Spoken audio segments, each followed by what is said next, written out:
Le ton presse, évitons le stress. Allez, on décompresse. Bienvenue dans les news de madame, monsieur. Bonsoir, ça va arriver. Ah les amis, commençons aujourd'hui avec hommage, l'accordéon de Ngoron Lalois au musée.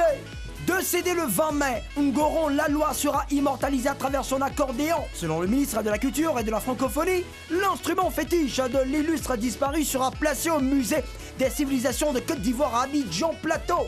L'époux et accordéoniste d'Ala Thérèse est décédé à 87 ans et il laisse derrière lui 9 enfants et une soixantaine de petits-enfants et d'arrière petits-enfants.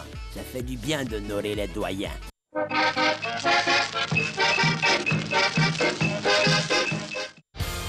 Insolite, elle avait 14 milliards dans son sac sans le savoir. Donna Stickley est une Britannique à qui joue au loto chaque semaine. Elle ne gagnait jamais. Alors, l'autre jour, quand elle a joué, elle a oublié son ticket dans son sac. Le ticket a traîné dans le sac pendant une semaine. Ça veut dire que ça pouvait se bouiller, se détériorer et même se perdre. Le jour où elle s'est souvenue du ticket, elle est allée vérifier. Elle a vu qu'elle a remporté un jackpot de 21 millions d'euros, près de 14 milliards de francs CFA.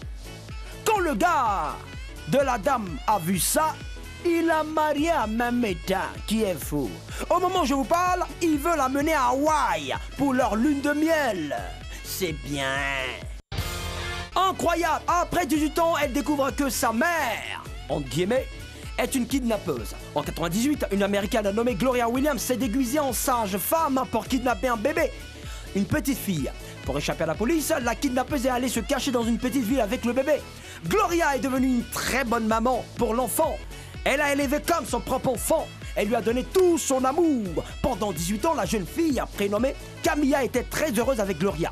Mais la police a fini par arrêter la kidnappeuse et elle vient d'être condamnée à 18 ans de prison. Quant à Camilla, elle est dans un dilemme. Elle ne sait pas si elle doit pleurer pour Gloria, qu'elle aime comme sa mère, ou aller vers sa maman biologique qu'elle ne connaît pas et avec qui elle n'est pas sûre de tisser de vrais liens. Bon, là on fait comment? Ça va aller. Terminons avec le mondial 2018 à 21 milliards pour le vainqueur. Décidément, footballeur est un métier très rentable. Au cours de saison, les footballeurs professionnels touchent des milliards de francs CFA en salaire. À la fin de la saison, quand ils vont en Coupe du Monde, c'est encore le jackpot. Par exemple, chaque joueur de l'équipe de France touchera 300 000 €. Environ 200 millions de francs CFA en cas de victoire finale. Côte d'Ivoire n'est pas qualifiée. Ce n'est pas tout, la FIFA offre une prime de 32 millions d'euros, environ 21 milliards de francs CFA. Pour le pays vainqueur du mondial 2018, 15 milliards sont prévus pour le finaliste, 13 pour le troisième. Tous ceux qui passeront le premier tour empocheront 6,6 milliards de francs CFA. Bon, j'arrête là parce que ces milliards commencent à me donner mal à la tête. Oh, mal à la tête, mal à la tête, mal à la tête.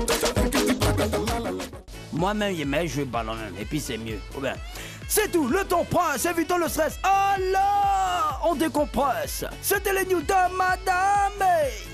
Monsieur, bonsoir, ça va, bonne arrivée.